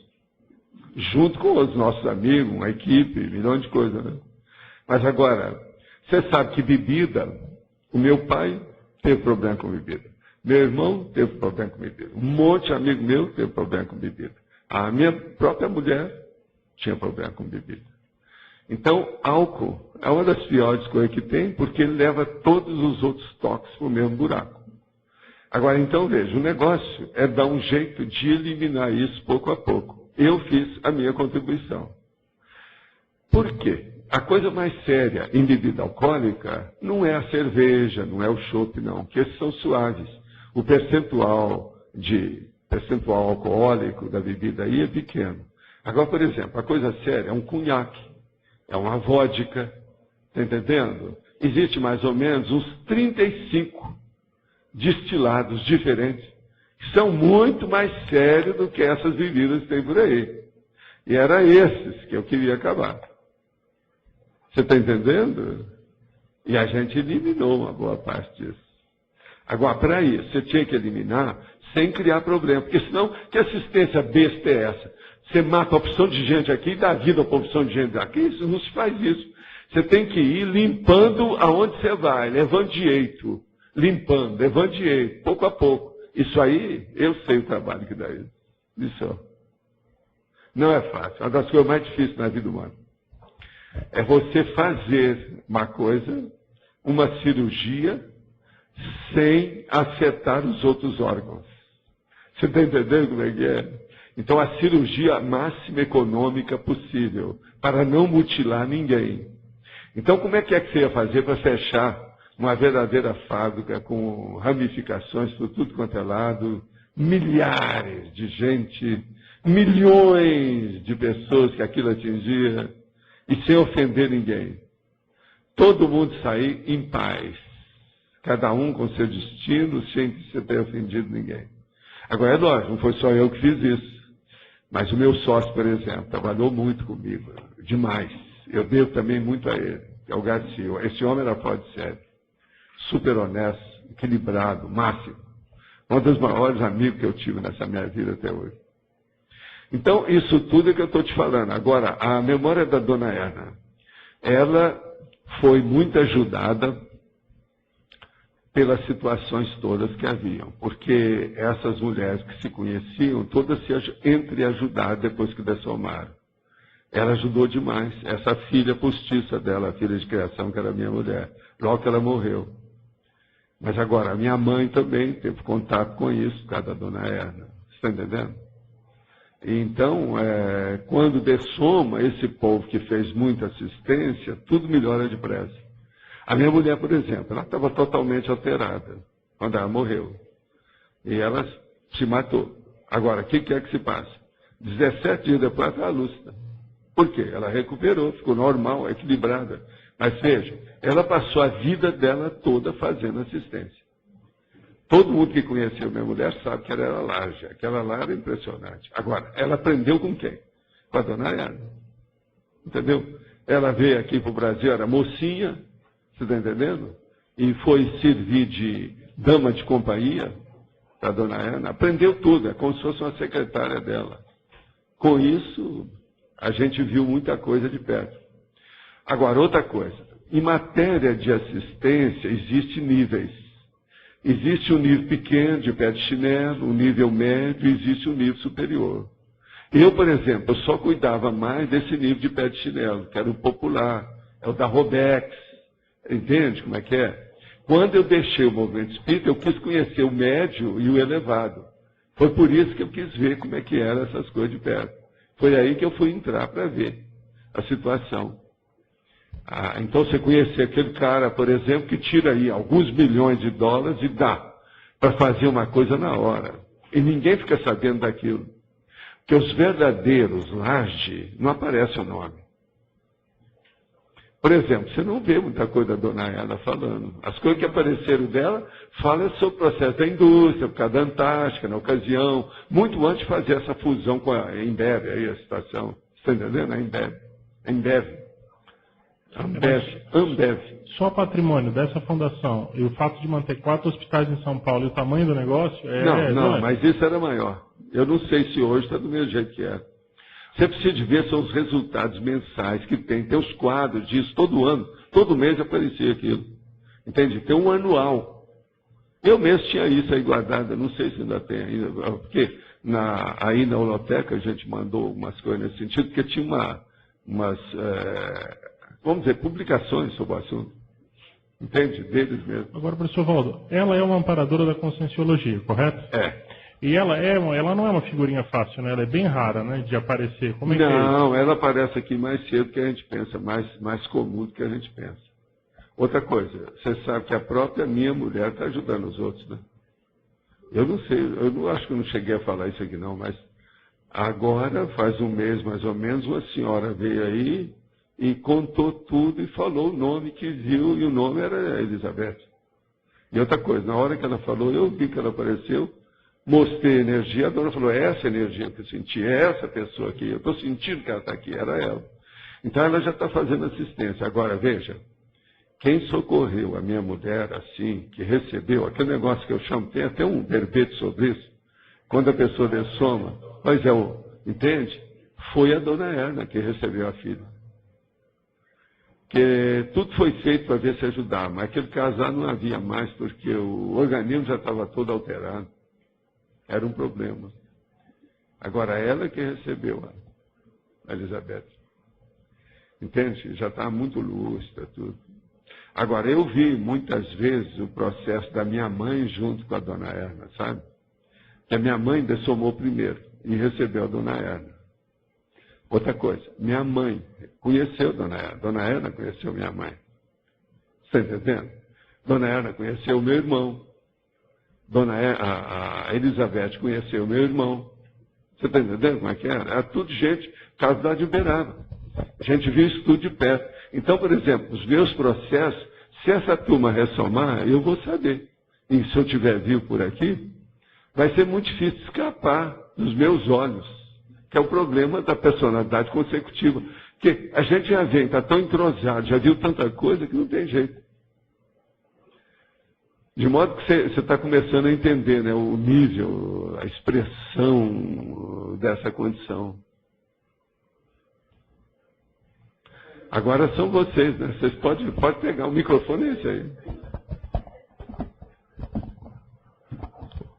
Bom, pessoal, então aproveitando aqui para atualizar vocês, nós estamos aí em relação ao tertuliário nessa campanha da arrancada final para finalizar as obras do tertuliário. E nós lançamos aí há algum tempo a campanha, sendo que seriam 16 cotas de R$10 mil cada uma, para fazer o total de 160 mil e assim conseguirmos para poder realizar as obras, concluir as obras do tertuliário. Nós já conseguimos levantar R$30 mil, ou seja, 3 cotas nessas semanas, acho que foram 2 semanas, né? 2 semanas a gente já conseguiu levantar R$30 mil. Então a gente fora outras doações menores. Então a gente quer reforçar isso com aqui as pessoas presentes e também os teletertulianos, que quem tenha condições, que possa realmente adquirir uma cota, ou juntando com outras pessoas para que nós consigamos aí concluir as obras do tertuliário. Então, só em 2 semanas a gente já levantou mais de R$30 mil e nós queremos manter e até acelerar esse ritmo aí de arrecadações, tá? Aproveitando também, justamente com a finalidade de levantar recursos para o tertuliário, também tem o curso TENEPS. E o objetivo do curso TENEPS é chegar a 400 alunos. E a professora Gisela, então, vai dar um recado, vai atualizar aqui como está esse curso. Gostaria de informar a todos vocês que hoje nós já temos 205 inscritos no curso TENEPS. E a gente está hoje aqui para agradecer a todas as pessoas que estão participando. Nós temos 39 cidades que estão participando do curso TENEPS. E a gente queria aproveitar a oportunidade para agradecer alguns centros educacionais do IPC que estão nos ajudando na divulgação fora de Foz do Iguaçu, que é Belo Horizonte, a Daniela, Florianópolis, João Melo, São Paulo, Juliano, Porto Alegre, a Sinara e a Cristina, e no Rio de Janeiro, o Félix. E aproveitar também para agradecer aos monitores que estão fazendo um esforço grande em conjunto para que a gente consiga fechar a turma. E a gente também tem uma outra informação para vocês que a Flávia vai falar. Bom, restam então para a gente, para venda de vagas para o curso, é o curso da TENEX Avançada, com o professor Valdo Vieira, os dias 27 e 28 de dezembro, restam somente 135 vagas. Tá ok? Então, 135 vagas. A partir daí, talvez tenham 50 vagas na geral, que é o quê? São as 50 cadeiras de plástico que vão ser colocadas lá no alto, tá? Um extra. É o extra. Então, só para avisar que até os 350, quem comprar vai sentar na cadeira, no tertuliário, na cadeirinha azul. A partir de 350, 50 lugares talvez, não está certo ainda, talvez 40, 50, serão vendidos, então, ao mesmo preço com a cadeira de plástico que sentará em torno do tertuliário no alto. Tá certo? Então, quem quiser aproveitar agora para já fazer a sua reserva, né, na cadeirinha azul. Essas pessoas é para superentender o resto. Pois é, quem estiver lá em cima vai estar tomando conta, montando o campo, né? Vai montar o campo, tá ok? Então, aproveitem e façam a sua inscrição, porque o curso já está bem lotado. Pessoal, só para agradecer os amigos que se inscreveram até agora, nós atualizando aqui a última inscrição do minuto, somos 316 amigos da enciclopédia, e a gente queria colocar para as pessoas que moram fora de Foz do Iguaçu, os teletertulianos, que em São Paulo podem procurar a Sônia Ribeiro, no Rio de Janeiro, a Aparecida Canto e o Adriano de Oliveira, em Porto Alegre, a Mara Vargas, em Manaus, a Lindaci Maciel, em Belo Horizonte, a Maria Tereza, em Natal, a Fátima Cataneiro. E a gente vai estar agora, depois da tertúlia, finalizando aqui o nosso mutirão, ou melhor, continuando o nosso mutirão durante o mês de novembro, para quem não fez inscrição ainda aqui na Holoteca. E a nossa meta são 400 amigos da enciclopédia. Dentro da linha de agradecimentos e doações ao tertuliário, eu gostaria de pedir que a Verônica e o Waldson viessem aqui. Então, só a Verônica, sobre a viagem da IAC.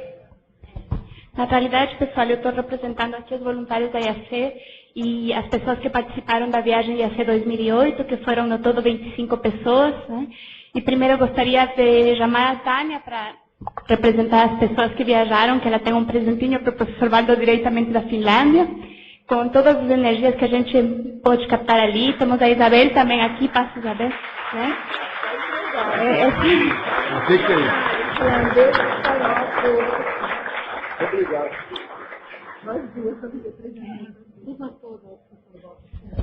Gente, aqui eu tenho uma assinatura aqui de um monte de gente. E tem um dicionário aí dentro, é isso? Eu vou ser obrigado a ler o dicionário, é isso? Com calma. Sei. Agora, eu não vou abrir aqui não, porque senão alguém vai querer me pegar. Eu vou abrir em casa, tá certo? Me perdoa que eu sou sem educação às vezes. Tá bom. Tem a assinatura de 28 pessoas no total, que fomos muito bem acolhidas na Finlândia. A gente assim, tinha algumas pesquisas prévias sobre os finlandeses fechados, pouco comunicativos, mas nós encontramos uma turma totalmente diferente, muito calorosa, tanto os serviços turísticos como as experiências, e até retrocognições de umas poucas pessoas foram muito interessantes.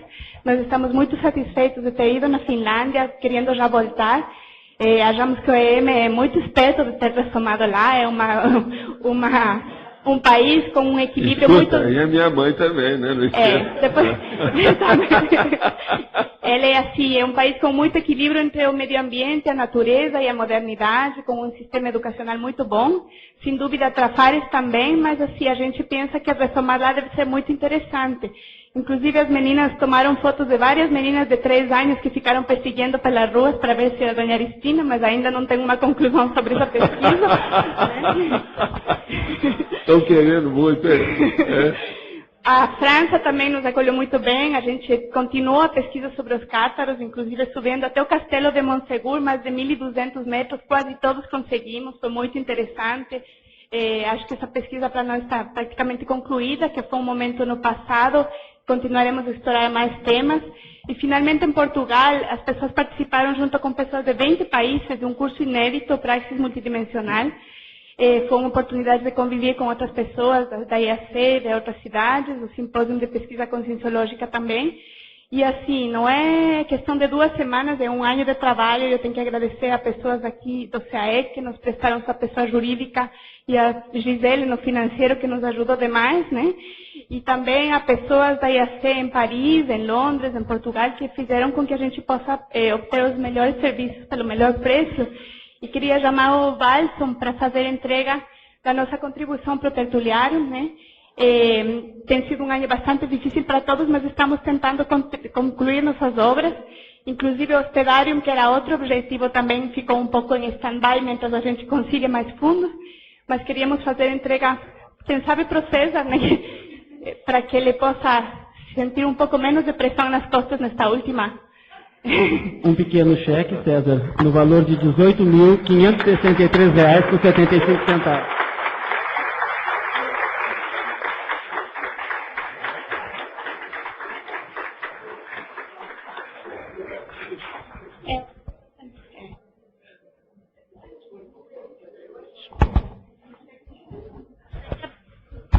O cheque é reciclável porque a gente pretende continuar contribuindo, tá?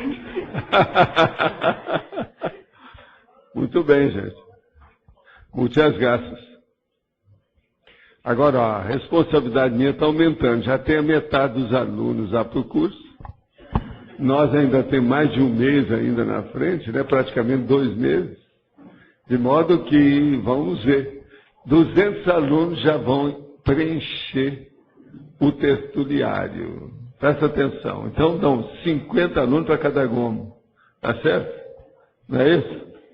É mais ou menos isso. Divide, 200. Divide por 4, são 50, não é isso? 400 vão ter 100 alunos para cada gomo daquele.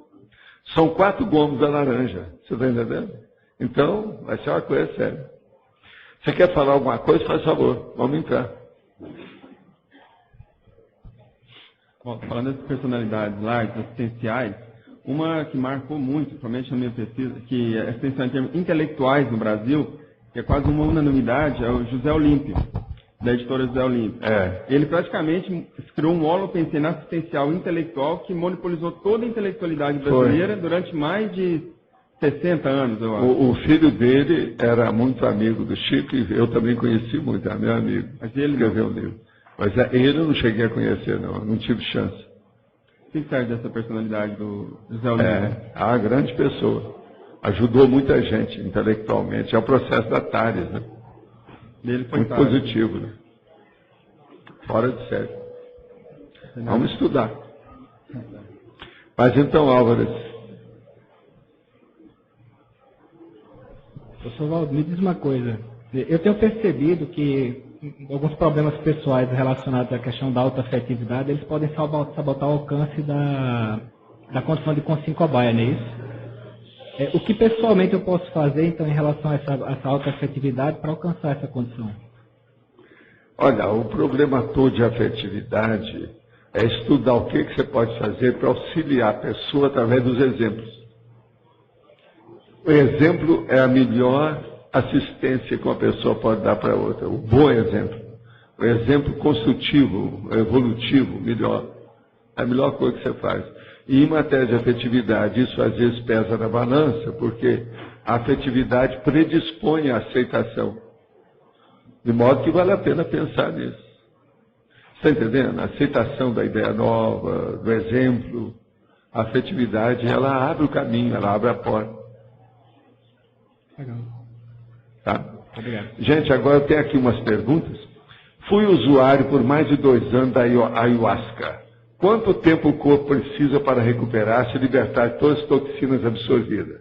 E para ter projeções lúcidas? Olha, a primeira coisa que você deve fazer é o seguinte, eu aconselharia você examinar através do médico, arranjar uma esteira aeróbica e andar todo dia pelo menos meia hora. Mas isso o médico tem que autorizar para ver se você está apto para fazer uma coisa dessa. E outra coisa, por lá, pelo menos eu que tenho 76 anos, eu uso 5.1. Quer dizer, ande nisso, porque você vai transpirar todo dia bastante, Isso vai desintoxicar o seu organismo. Agora, outra coisa, se andando desse jeito, vai aumentar, em parte, o seu apetite. Então, observa bem o que você vai comer, para não estar comendo comida excessiva, ou errada, ou qualquer coisa, porque senão você pode ficar obeso de uma hora para outra, mesmo andando na esteira. Vai com calma com isso. Agora, para saber quanto tempo você vai demorar, depende de você. Olha bem como é que está seu fígado, vê se você tem a boca amarga de manhã, quando você acorda, vê como é que funcionam os seus intestinos, isso é muito importante em matéria de intoxicação. Agora, corte fora tudo quanto é comida ou bebida negativa daqui para frente. Evita, por exemplo, o lugar que o povo fuma, não apareça por lá, essas coisas assim. Evita certos processos de lixões ou a vizinhança de lixão, isso tudo é importante também. Outra pergunta.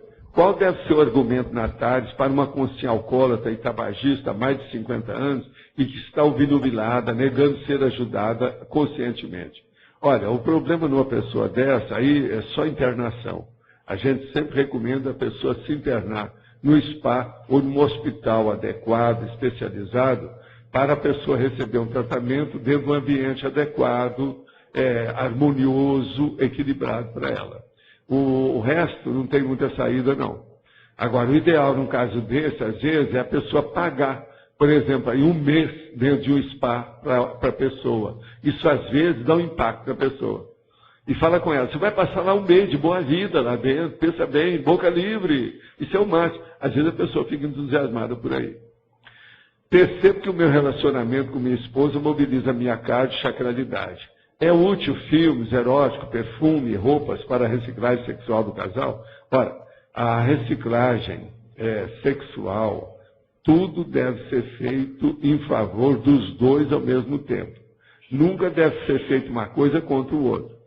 Agora, o que se passa? Usar os gadgets, os dispositivos, ou coisa nova que a pessoa pode usar, tem que ver aquilo que a pessoa não vai fazer, nem o homem, nem a mulher, fazer fantasia sexual, que vai ser evocação de assediadores dos outros. Sexualidade é uma das coisas difíceis e sérias em matéria de evocação devido ao problema da fantasia sexual. Então, use os dispositivos todos que você tenha, das coisas mais avançadas que tem, que possa ajudar você no sexo, desde que você e sua esposa querem. Dentro de quatro paredes, a democracia é total, é absoluta, liberdade. Mas a pessoa tem que ter harmonia entre um e outro. E não fazer evocação de coisas negativas que chame os assediadores das outras pessoas. Muito cuidado com as fantasias sexuais. 2 tertúlias atrás, o senhor falou para um tertuliano sobre problemas de fígado causados por uso de medicamentos. Tive esse problema por tomar medicamentos fitoterápicos. Hoje não tomo mais nada e trabalho com muita energia na região do fígado, vesícula e pâncreas. O que poderia fazer, além disso, para melhorar o funcionamento desses órgãos? Olha, a melhor coisa que tem é aquilo que eu estava falando aí. É esteira aeróbica para a pessoa desintoxicar mais depressa através de exercícios físicos diários. Isso ajuda a pessoa mais rápido e melhora tudo. Agora, para isso, é preciso ter um médico de confiança que vai orientar se a pessoa pode andar na esteira, como qual é a modalidade, o tipo, o nível do processo de andar na esteira diariamente. Isso o médico tem que orientar. E outra coisa séria, é ver se a pessoa tem ainda uma hepatopatia. Hoje é passar todos aqueles aparelhos para ver tudo que a pessoa tem.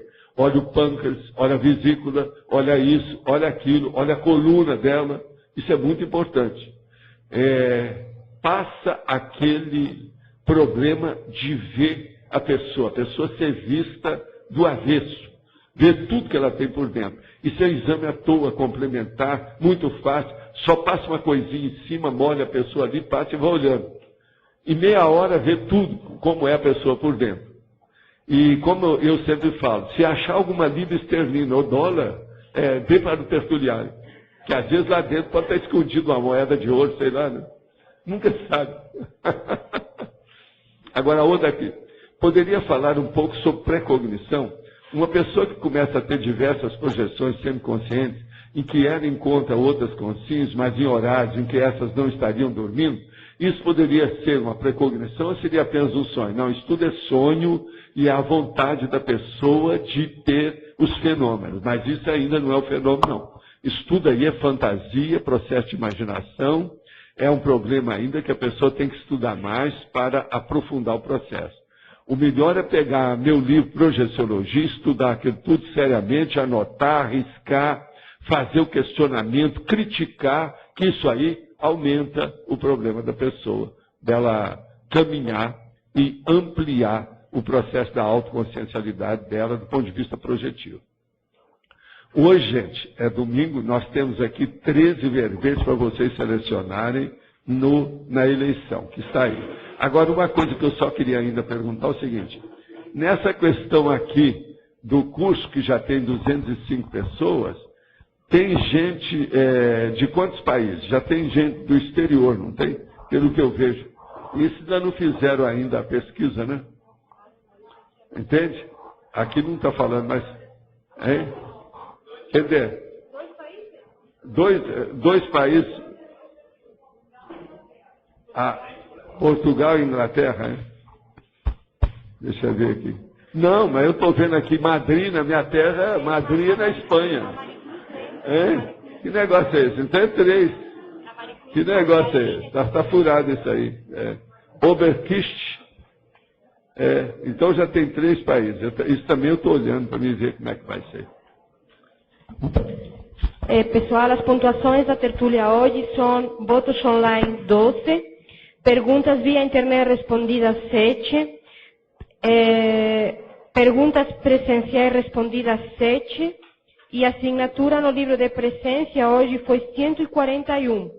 Temos 7 recados depois da leitura dos verbetes na seguinte ordem. Moacir ou Sandra, Eliana, Ricardo, César, Flávio, Áurea e Álvarez. 20 neoverbetes. Adorno consciencial, agenda vazia, atrator, coabitante, coativação atributiva, coleta seletiva, consciência retardatária, consim problema, cuidadologia, deslanche existencial, evitação da evitação, flexibilidade cognitiva e hibernante.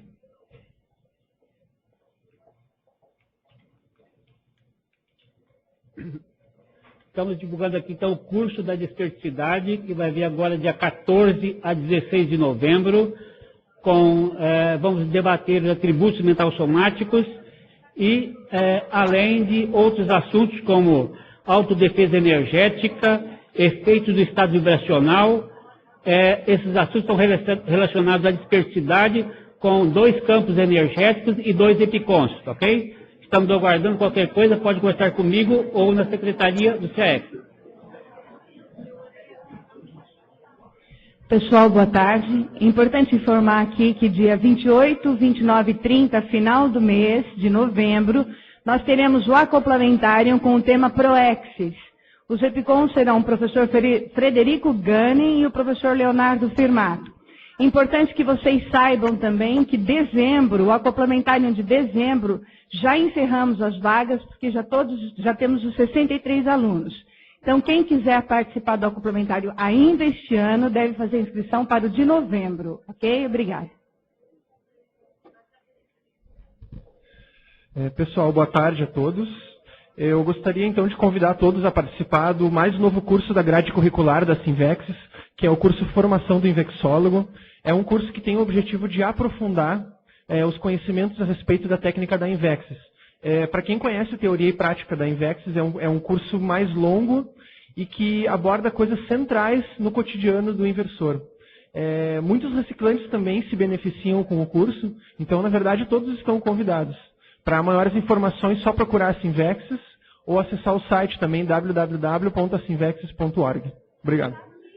Lembrando que esse curso ele é tanto para inversores quanto reciclantes e ele é um curso de, vamos dizer, avançado. Nós estamos há 1 ano e meio desenvolvendo o curso para a pessoa entender melhor a técnica do ponto de vista participativo prático, com workshops, com dinâmicas, com testes, com questionários e a parte prática de bioenergia também. Gente, boa tarde. Para quem não sabe o que fazer, hoje à noite nós temos um convite. No discernimento nós estamos realizando de 2 em 2 semanas uma sessão pipoca, que na verdade é uma exibição de cinema voltada à conscienciologia.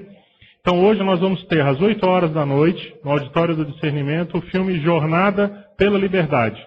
Esse filme ele explora a questão do movimento abolicionista inglês do final do século XVIII. Então ele é um filme muito forte, positivo, retrocognitivo. Vai ser realizado, então, a partir das 8 horas no auditório do discernimento. O custo é R$5, já está incluído nesse valor, na verdade, é a pipoca e o refrigerante, e é uma atividade de confraternização.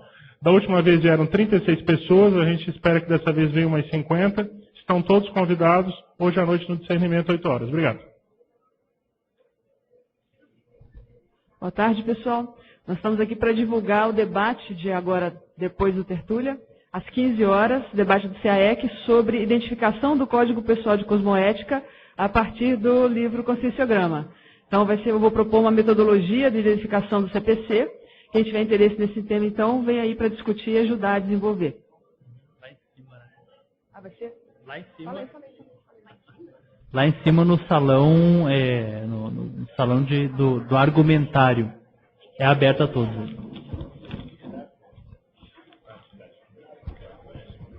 Nós queremos lembrar a todos que estamos há 20 dias da primeira jornada de paradiplomacia. Então, as pessoas interessadas no tema conviviologia, sociologia, parasociologia e na convivialidade da SOCIM de forma geral, da CCCI, né, da Comunidade Conscienciológica de forma geral entre si e da Comunidade Conscienciológica com a SOCIM, com a sociedade, vale a pena comparecer.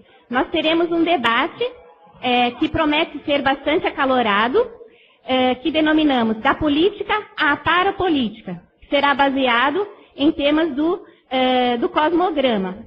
Teremos também uma conferência do professor Luciano Mello, tratando do reencontro de grupos evolutivos para trabalharem em conjunto na atual Seriexis, e também uma conferência com o professor Alexandre Zaslavski, tratando da relação cosmoética da comunidade conscienciológica com a sociedade de forma geral. Então, assim, pessoal, aqui de Foz, quem tiver interesse em participar, a gente pede para começar já a fazer as inscrições. Por quê? Porque a gente vai estar disponibilizando os anais em CD com uma semana de antecedência, para vocês poderem ler. Os artigos são ótimos, são muito bons, e chegar lá aquecido para o debate, tá? E os teletertulianos, a gente avisa que as inscrições podem ser feitas online também. Então, entra lá no site da Unicim, www.unicim.org, e lá tem todas as instruções de como fazer para fazer a inscrição online, tá? Estão todos convidados, então. Obrigada. Gente, último aviso aqui. Estou vindo em nome do Intercamp fazer a divulgação do curso assistencial, do campo assistencial holossomático. Fica o convite para tertulianos, mas principalmente para os teletertulianos que vão estar lá no Nordeste. O curso ele vai ocorrer em Natal, é uma parceria entre Intercamp e CAEC. Ele vai ocorrer de 28 a 30 de novembro com o EPICOM professor Hernando Leite. Então, eles são 4 campos energéticos assistenciais, né, que ajudam a pessoa a desenvolver assimilação e desassimilação das energias, para diagnóstico holossomático, desassédio, assistência energética grupal, prática do epicentrismo e outras vantagens também. Então, o curso ele tem como pré-requisito o SCP-2 e os interessados precisam entrar em contato com o Intercamp, Natal, pelo telefone 84 3211 3126. Obrigado. Gente, o verbete para amanhã, flexibilidade cognitiva, ganhou com 18 votos. Obrigada e até amanhã.